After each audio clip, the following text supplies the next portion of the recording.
నారాయణం నమస్కృత్య నరం చైవ నరోత్తమం దేవీం సరస్వతీం వ్యాసం తతో జయముదీరయేత్. స్మృతిస్మృతిపురాణానామాలయం కరుణాలయం నమామి భగవత్పాదశంకరం లోకశంకరం. దేవాయుద్ధే యాగే విప్రాః స్వీయాం సిద్ధిం హ్వాయం హ్వాయం యం సిద్ధ్యంతి స్కందం దేవం సుబ్రహ్మణ్యోం సుబ్రహ్మణ్యోం. యో వై స్కందపృష్ఠః శంభోః సత్యం జ్ఞానం బ్రహ్మాద్వైతం ఓంకారార్థం ప్రాహస్మేత్థం సుబ్రహ్మణ్యోం సుబ్రహ్మణ్యోం.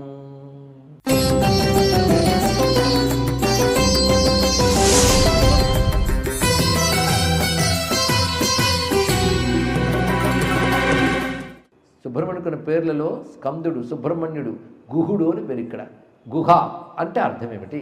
అందరి హృదయంలో రహస్యముగా ఉన్నవాడి పేరు గుహుడు. ఇంకొక అర్థం ఏంటంటే గూహతి పరాయుధేభ్య ఆత్మసైన్యం ఇది గుహ అని నిర్వచనం చెప్పారు. ఇక్కడ స్వామి యుద్ధానికి వెళితే తన సైన్యంలో ఏ ఒక్కరికి దెబ్బ తగలలేదుట. అదండి, అలాంటి నాయకుడిని పెట్టుకోవాలి. ఆ నాయకుడు మిగిలేడు కానీ సైన్యం అంతా పోయిందంటే అదేంటండి, ఇక్కడ సైన్యాన్ని కూడా కాపాడగలిగేటట్టు ఉండాలి. పరాయుధేభ్య తారకాసురుడున్నా అంటే వాడు మంది మార్పులేం తక్కువ కాదు. వాడు అందరితో విజృంభించాడు, ఆయుధాలు ప్రయోగిస్తున్నాడు, తపస్సుతో తెచ్చుకున్న శస్త్ర అస్త్రములన్నీ వేస్తున్నాడు. వాటితో యుద్ధాలు ఇంద్రాదులు చేస్తున్నా వాటి వల్ల వాళ్ళకి ఏం ప్రమాదం కలగకుండా సైన్యాన్ని అంతటి రక్షించాడు. గూహనము అంటే రక్షణ, కప్పుట. లోపల ఉన్న అంటే కప్పబడ్డాడు కదా, కప్పుట అంటే రక్షణేనండి. కోడి తన పిల్లలు రెక్కలో దాచుకుంటుందిట, పక్షులవి. అలాగా కప్పుకొనుట, తన అని కప్పుతాడు. చూడండి, పిల్లవాడి మీదకి ఎవరో వచ్చారనుకోండి, పిల్లని తల్లి ఒక్కసారి కప్పుకుంటుంది. అలాగా తన వారిని అలా కాపాడువాడు అని అర్థం. ఇక్కడ గోహతి అంటే తన వారిని కాపాడువాడు, ఎంత రమ్యమైన అర్థం చెప్పాడు ఇక్కడ. కనుక సుబ్రహ్మణ్యుడు రక్షణ దైవము, గుహుడు అంటే రక్షకుడు. జనార్తిం హరం తం శ్రయామో గుహం తం. శ్రయామహ అంటే ఆశ్రయామహ, ఆశ్రయిస్తున్నాము. ఎవరిని? గుహుని. ఎటువంటి గుహుని? నిన్నే. అంటే ఎవరితో చెప్పడం కదా, నీతోనే చెప్తున్నావు. జనార్తిని పోగొట్టేటువంటి గుహ, గుహలో ఉంటూ స్వయం ప్రకాశుడివై అన్నిటి ప్రకాశింపజేస్తున్న గుహ, సముద్ర తీరంలో ఉన్న మునీంద్రులకు అనుకూలమైన సుగంధమనే పర్వతంపై గుహలో ఉన్న స్వామి, నిన్ను మేము ఆశ్రయిస్తున్నాము అంటూ మన మనసా భావం తెచ్చుకుని ఆశ్రయించాలి. శ్రయామో గుహం తం. ఇప్పుడు ఎక్కడికి వచ్చాం? గుహలోకి వచ్చేసాం. ఇప్పుడు స్వామి వర్ణన, ఇప్పుడు గుహలో స్వామిని చూస్తున్నాం మనం. నిజానికి మీరు గుడికి వెళ్ళినా అంతసేపు నిలబెడతారో లేదో కానీ ఇక్కడ మేము మఠం వేసి కూర్చోబెట్టి స్వామి దర్శనం చేయిస్తున్నారు ఆదిశంకర భగవత్పాదుల వారు. మీరు సిద్ధంగా ఉండాలి. వర్ణనముగానే నన్ను లేపేయండి అనుకుండా సిద్ధంగా ఉన్నారా? భాగ్యం ఉంటే సిద్ధంగా ఉంటారు. ఇక్కడ ఎలా ఉన్నాడు స్వామిని ఒక్కొక్క శ్లోకంలో అందం వర్ణించారంటే శంకరులేనండి. ఇక్కడ ఆయన విష్ణు పాదాది కేశాంత స్తుతిని పెద్ద స్తోత్రం రచించారు. విష్ణువుని పాదాల నుంచి కేశం వరకు వర్ణిస్తారు. రమ్యమైన అది చదువుతుంటే అలా కనబడుతుంది. మరి అమ్మవారిని మాత్రం తక్కువ, ఆవిడ శిరస్సు నుంచి పాదాల వరకు వర్ణించారు. ఎందులో? సౌందర్యలహరిలో. శివపాదాది కేశాంత స్తుతిని అందులో రచించారు. పెద్ద పెద్ద గ్రంథాలు ఇవి.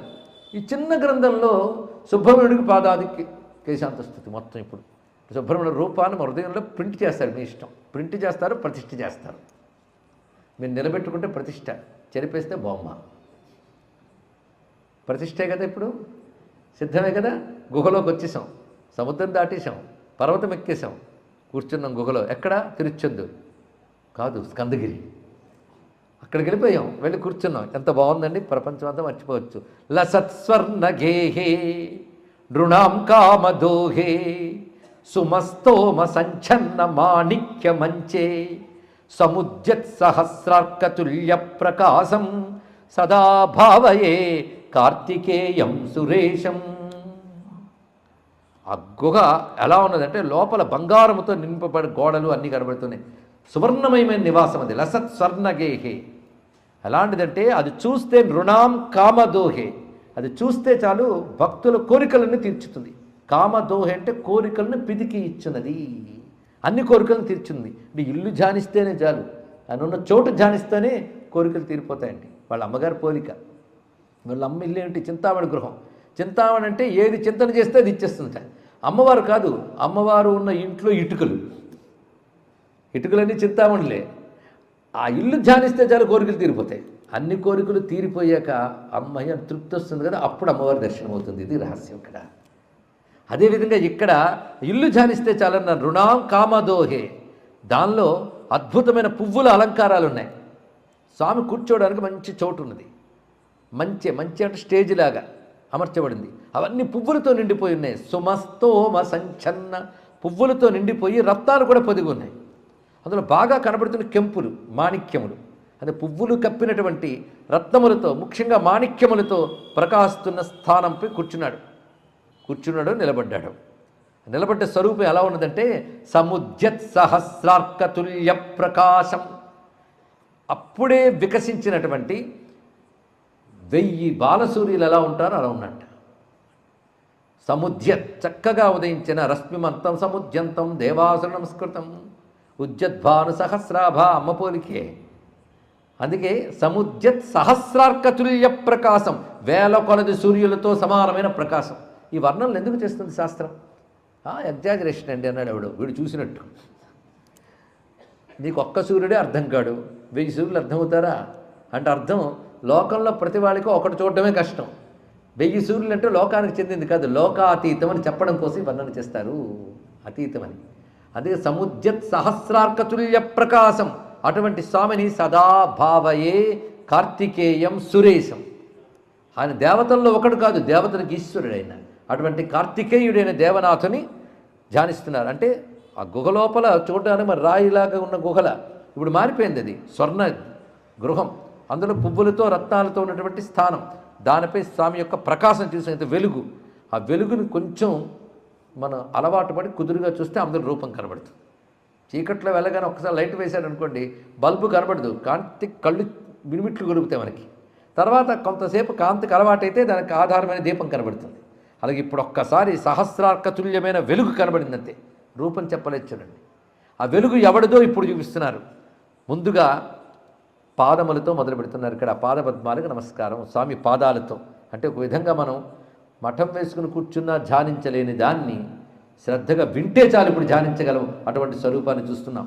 రణధ్వంసకే మంజులేత్యంత శోణే మనోహారి లావణ్య పీయూష పూర్ణే మనషట్పదో మే భవక్లేశ తప్త సదా మోదతాం స్కంద తే పాదపద్మే.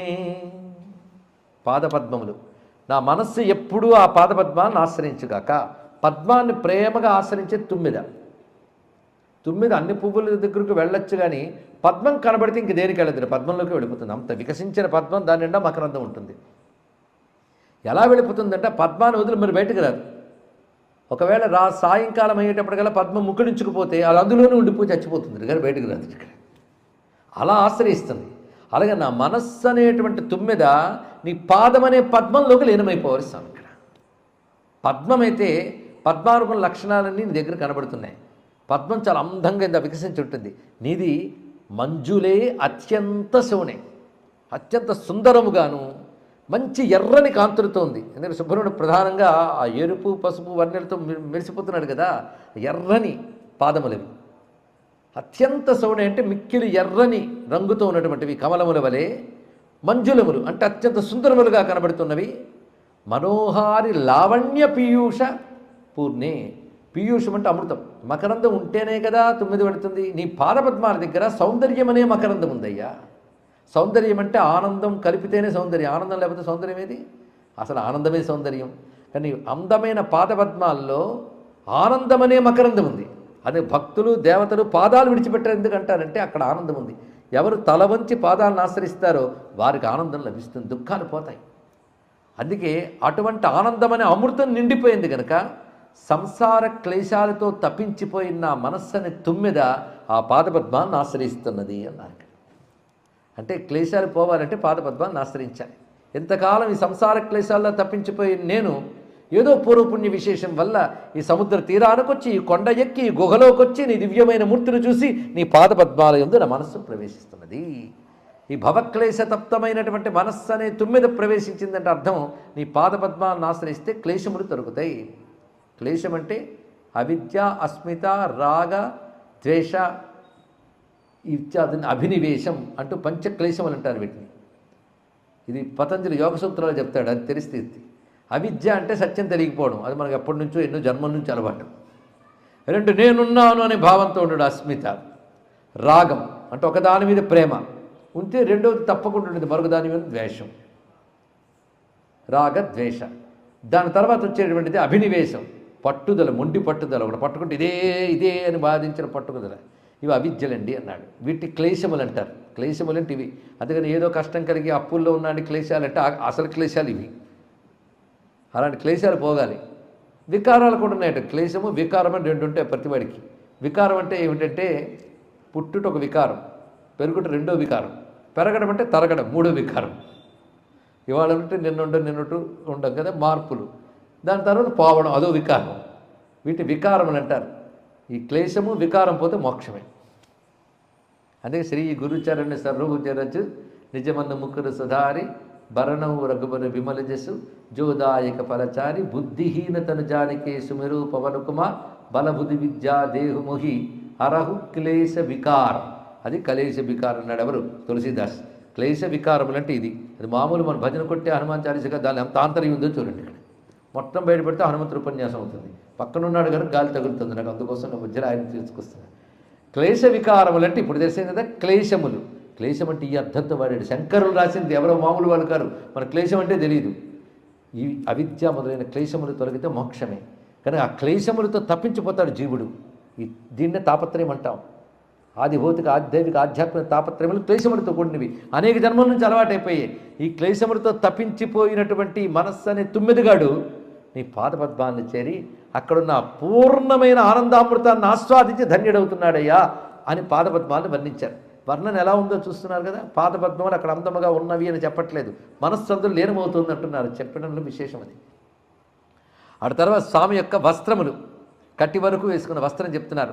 సువర్ణాభ దివ్యాంబరైర్భాసమానాం కొణత్కింకిణీ మేఖలా శోభమానాం లసద్ధేమ పట్టేన విద్యోతమానాం కటిం భావయే స్కంద తే దీప్యమానాం. ఆ పాదములు, చక్కటి పాదాల నుంచి ఆ చీలమండలు ఉంటాయి కదా, మడమలు, అక్కడి నుంచి పంచె మొదలవుతుంది దానికి. ఎక్కడి వరకు? నడుము వరకు. ఆ పంచె ఎలా ఉన్నదంటే సువర్ణాభ దివ్యాంబరై, బంగారు రంగుతో మెరిసిపోతున్న దివ్యమైన వస్త్రములవి. ప్రకాశమానమైన ఆ వస్త్రం కటి వరకు చక్కగా మంచి అంచులతో, అదేవిధంగా మంచి కుచ్చిళ్లతో ప్రకాశిస్తూ కట్టుకున్నాడు స్వామి. అలా కట్టుకున్నటువంటి పంచె కటి వరకున్నది, అంటే నడుము వరకు. అక్కడ లసద్ధేమ పట్టేన కొణత్కింకిణీ మేఖల, సరిగ్గా కటి దగ్గరకు వచ్చినప్పటికల్లా మువ్వలు వేలాడుతున్నటువంటి ఒక వడ్డాణం లాంటి ఆభరణం ఉన్నది ఇక్కడ. ఆభరణానికి పైన ఒక సువర్ణమయమైనటువంటి నాభీ కమలం అలంకారం అక్కడ పైన కనబడుతుంది. ఇక్కడ అది వర్ణించారు. క్వణత్ కింకిణీ మేఖలా శోభమానం, చప్పుడు చేస్తున్నటువంటి కింకిణి. వాళ్ళ అమ్మగారు కూడా రణత్ కింకిణి మేఖల అని చదువుతున్నారు కదా. దేవతలు ధరించిన ఆభరణాల ధ్వనులు అంటే అర్థం మంత్రధ్వనులు. మీరు జాగ్రత్తగా వింటే ఇందాక శ్లోకంలో కూడా ధ్వని వచ్చింది, రణధ్వంసకే మంజులే అని. హంసకము అంటే కాలికి తొడుక్కున్న మువ్వల పట్టీలని హంసకములు అంటారు ఇక్కడ. రణత్ హంసకే అంటే చప్పుడు చేస్తున్నటువంటి మువ్వల పట్టి పాదానికి తొడుక్కున్నాడు. చప్పుడు చేస్తున్న వడ్డాణం నడుము తొడుక్కున్నాడు. చప్పుడు చేయాలంటే కదలాలి కదండి, కదలకపోతే చప్పుడు ఎలా చేస్తుంది? కాంచీపురంలో అమ్మవారు కొణత్ కాంచీదామా అన్నారు సౌందర్యలేఖంలో. ధ్వని చేస్తున్న వడ్డాణం కట్టుకున్న తల్లి అన్నారు. ఆవిడ కూర్చుంటే ధ్వని ఎలా చేస్తుందని? కదిలితే కదా ధ్వని. ఆవిడ కూర్చున్న కామాక్షనే వర్ణించారు, అయినా ధ్వని చేస్తుందిట.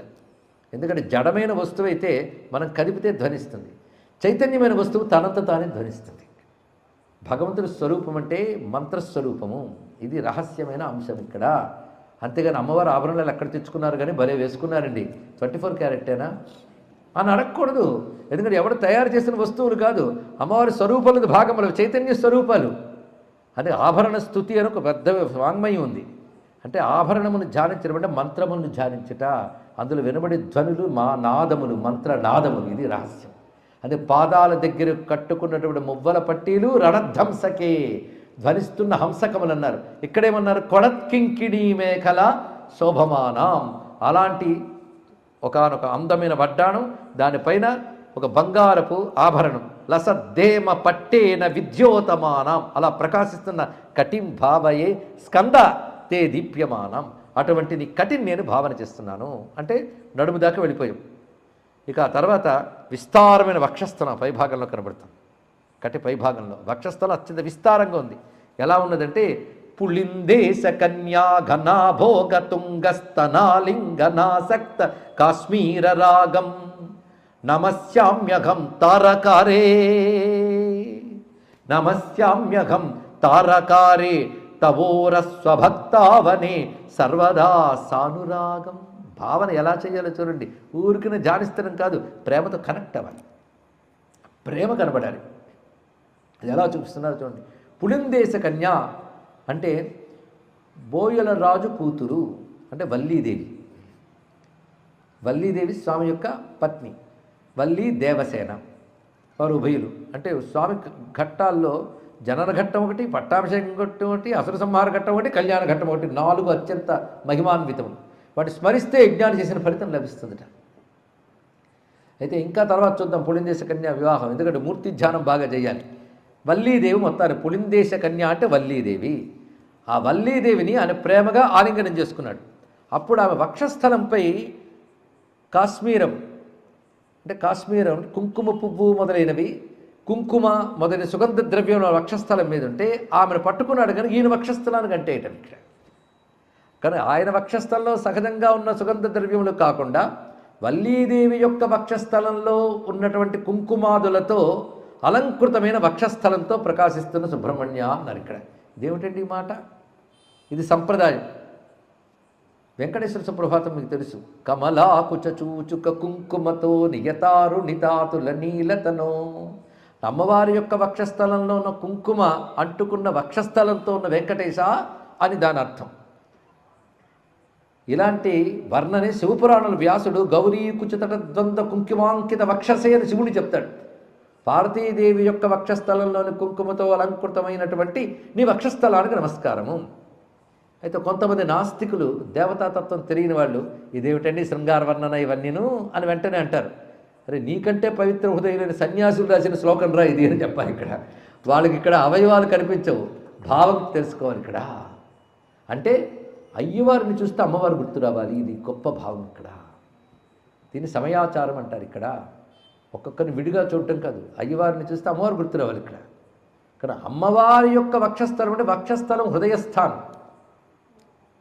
హృదయస్థానం కుంకుమ ఎరుపు రంగు. ఎరుపు రంగు దేనికి సంకేతం అంటే రాగము. రాగం అంటే ఎరుపు, అనురాగము. అమ్మవారి వక్షస్థలంలో కుంకుమ అయ్యవారి వక్షస్థలంలో కలిసింది అంటే అర్థం అమ్మవారి హృదయంలో ఉన్న ప్రేమ అయ్యవారి హృదయంలో ప్రవేశించి ఉభయ ప్రేమలు కలిసి భక్తులకు గోచరిస్తున్నాయి. ఇది తెలుసుకోవాల్సింది ఇక్కడ. అలాగా స్వామి వక్షస్థలం చూస్తే అమ్మ గుర్తొచ్చింది. రావాలండి, శివుని చూడగానే అమ్మవారు గుర్తొస్తే ఒక ధైర్యం. ఎందుకంటే వాళ్ళిద్దరు తల్లి తండ్రి ఉంటేనే పిల్లవాడికి తృప్తి. కానీ వాళ్ళిద్దరు కలుపుకోవాలి ఎప్పటికప్పుడు. అదే భారతీయ సంస్కృతిలో నిరాకార బ్రహ్మని ఎంత చెప్తారో సాకార బ్రహ్మని అంతే చెప్తారు. అదే సమయంలో వారు ఉభయులు కలిపి ఒకటిగా చూపిస్తారు. ఎంత రమ్యమైన భావం అండి ఇక్కడ. అందుకే ఆ తల్లి యొక్క వక్షస్థలపు కుంకుమతో ప్రకాశిస్తున్న కుంకుమతో ఉన్న విశాలమైన వక్షస్థలం కలిగిన సుబ్రహ్మణ్య. అప్పుడు మన పాదాలు, స్వామి యొక్క వస్త్రము, కటి, దాని అలంకారం ఇవన్నీ దాటి విస్తారమైన వక్షస్థలం భావన చూస్తున్నాం. అలాంటి వక్షస్థలంతో ఉన్న నీకు నమస్యామ్యహం తారకారే, ఏ తారకాసుర సంహారక, అలాంటి నీకు నమస్కారం. తవ ఉరహ, ఉరహ అంటే వక్షస్థలం. స్వభక్తావనే సర్వదా సానురాగం, మీ భక్తులను రక్షించడంలో ఎల్లప్పుడూ అనురాగం కలిగిన స్వామి అన్నారు. అంటే వక్షస్థలం చూడగానే రాగము అంటే ఎరుపు గుర్తొచ్చింది. ఆ ఎరుపు వల్లీదేవిదా స్వామివారిదా? ఆయనకి అలంకారం ఉంది, అమ్మవారి అలంకారం కూడా కలిసిపోయి అనురాగం. అనురాగం అంటే చెప్పుకున్న ప్రేమ, అనురాగం అంటే ఎరుపు. ఎరుపు వర్ణం ఏం చెప్తుందంటే నీ హృదయంలో భక్తులపై ఉన్నటువంటి మీ ఇద్దరి యొక్క ప్రేమని, వాత్సల్యాన్ని తెలియజేస్తున్నది ఆ వక్షస్థలం అన్నారు. ఎంత అందమైన మాట అండి. స్వభక్తావనే సర్వదా సానురాగం. ఇప్పటి వరకు చెప్పినవి వక్షస్థలం అయిపోయింది. ఇప్పుడు చేతులు వర్ణించాలి. చేతులు 1-2 ఆయనకి ఎన్ని? 12 చేతులు. ఒక చెయ్యి బలం, ఒక చెయ్యి బలం తక్కువలు, ప్రతి చెయ్యి బలంగా ఉన్న జగజిట్టు ఆయన, సామాన్యుడు కాడు. 12 చేతులు వాడు, 12 చేతుల్లో ఆయుధాలు. ఎన్ని రకాలు ధరించే షడ్వక్త్రం శిఖివాహనం త్రినయనం చిత్రాంబలాలంకృతం అంటూ వర్ణిస్తూ శక్తి వజ్రం శూలం ఇత్యాది ఆయుధాలను ధరించాడు. మీరు ఆయుధాలు జాగ్రత్తగా పరిశీలిస్తే అందరి దేవతల ఆయుధాలు ఉంటాయి, ప్రధానమైన దేవతలు అందరి ఆయుధాలు ఉంటాయి మీకు. ఇంద్రుడు మొదలుకొని శివుడు విష్ణువు బ్రహ్మ అందరివి ఉంటాయి దాంట్లో. సర్వదేవతాత్మకుడిని చెప్పడం కోసం 12 చేతులతో ప్రకాశిస్తున్నాడు. కేటము ఖడ్గము ధనస్సు ఇత్యాదులన్నీ వీటితో భాషిస్తున్నాడు. ఈ 12 చేతులు ఎంత బలంగా ఉన్నాయో చెప్తున్నాడు. ఎందుకంటే మనం ఎవరినైనా ఆశ్రయించామంటే వాడు బలవంతుడైతే మనకు ధైర్యం, అంతే కదండి.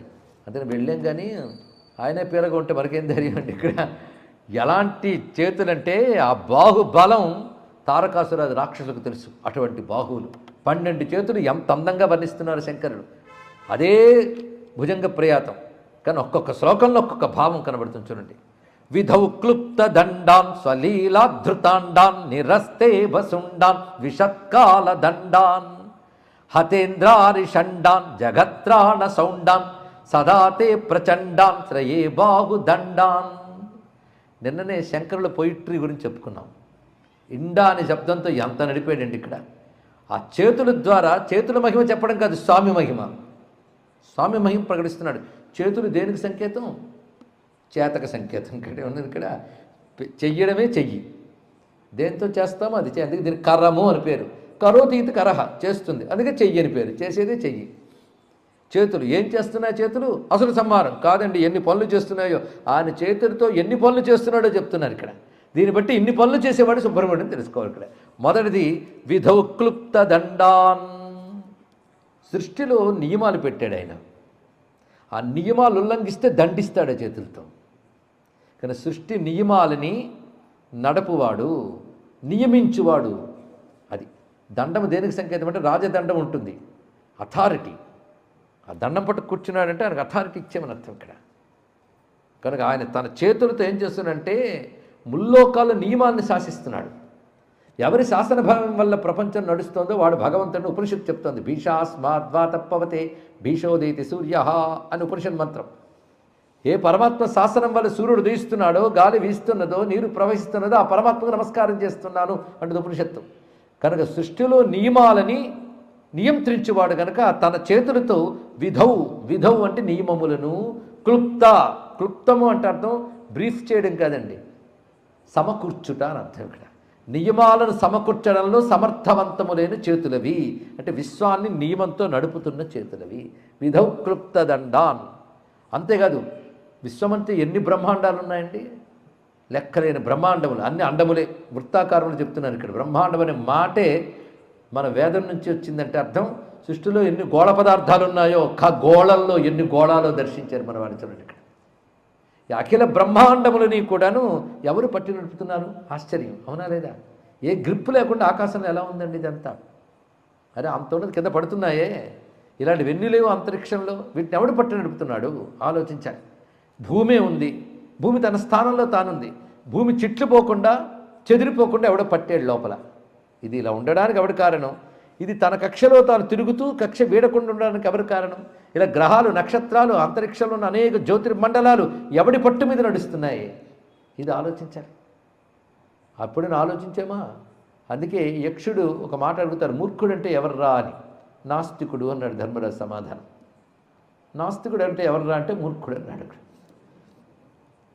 అరే ఇంత చక్కగా విశ్వం ఆర్డర్లీ సిస్టమేటిక్గా నడుస్తూ ఉంటే దీనికి కర్త కూడా ఉన్నాడని తెలియద్దు? ఎవడి పట్టు మీద నడుస్తుంది ఇదంతా? ఒక బంతి నిలబడిందంటే ఒకటి పట్టు కనబడుతుంది. ఇవన్నీ నిలబడ్డాయంటే ఎవడి పట్టు అంటే మా స్వామి చేతుల పట్టు అన్నాడు ఇక్కడ. వీటి మీద నడుస్తున్నాయి ఇక్కడ. విశ్వంలో నియమాలు ఏర్పరుస్తాడు. విశ్వంలో లోకాన్ని తన స్థానంలో తానుంచే చేతులు. విధౌ క్లుప్త దండాన్ స్వలీలాధృతాండాన్ నిరస్తే భసుండాన్. పైగా చేతులు ఎలా ఉన్నాయంటే బలిసిన ఖండాలతో క్రమంగా అలా వచ్చి కిందకి అలా దిగుతున్నాయి. పైన ఉన్న దానికంటే కిందకు వస్తుంటే కొంచెం సన్నబడుతూ ఉంటుంది. చేతులలో పెట్టించాడు. కనుక ఏనుగు తొండం ప్రథమ భాగంలో అంత బలిసి క్రమంగా కిందికి దిగినట్లుగా స్వామి యొక్క చేతులు ఒక్కొక్కటి ఒక్కొక్క ఏనుగు తొండంలో ఉన్నాయట. అలాంటి 12 చేతులు.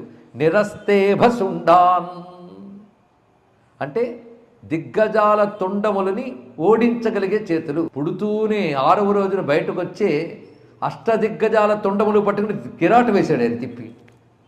అదే నిరస్తే భసుండానంటే ఒక్క చెయ్యి బలం అది. ఏంటి ఏనుగులు తొండాలు 8 పట్టుకుని ఎగరగొట్టాడే అలాంటి ఒక్కొక్క చెయ్యికి అలాంటి బలం, అలాంటి 12. స్వామి బోధానంద గోసేవ ఆశ్రమం సైతాపూర్. జ్యోతిష్యం, వాస్తుశాస్త్రం మన పూర్వీకులు మనకిచ్చిన వరం. దుర్గాదేవి, కాలభైరవ ఉపాసనతో వాక్సిద్ధి పొందిన శ్రీ శ్రీ బోధానందగిరి స్వామివారు మీకు ఎలాంటి సమస్యలున్నా, వాటిలో ముఖ్యంగా ధన నష్టం, ఆరోగ్య నష్టం, భార్యాభర్తల మధ్య గొడవలు, ప్రేమించుకున్న వారు దూరం అవడం, ఎన్ని సంబంధాలు వచ్చినా పెళ్లి ముడి పడకపోవడం, రోడ్డు ప్రమాదాలు, అప్పుల బాధలు, వ్యవసాయంలో నష్టాలు, పెద్దల మాట పిల్లలు వినకపోవడం, ఆరోగ్య శాంతి, గృహశాంతి, మనశ్శాంతి లేకపోవడం, ఇలాంటి సమస్యలు ఉన్నట్లయితే ఒక్కసారి స్వామీజీని కలవండి. మీ సమస్యలకు తగిన పరిష్కారాన్ని పొందండి. అంతేకాక అన్ని రకాల వ్యాధులకు గోపంచకవ్య మరియు మూలికా వైద్యం చేయబడును. నమ్మకంతో రండి, ఆయురారోగ్యాలతో వర్ధిల్లండి. మా అడ్రస్ స్వామి బోధానంద గోసేవ ఆశ్రమం, సైతాపూర్, వీరభద్రస్వామి గుడి దగ్గర, యాదగిరిగుట్ట. సంప్రదించవలసిన నెంబర్ 9849213754 మరియు 9618034138.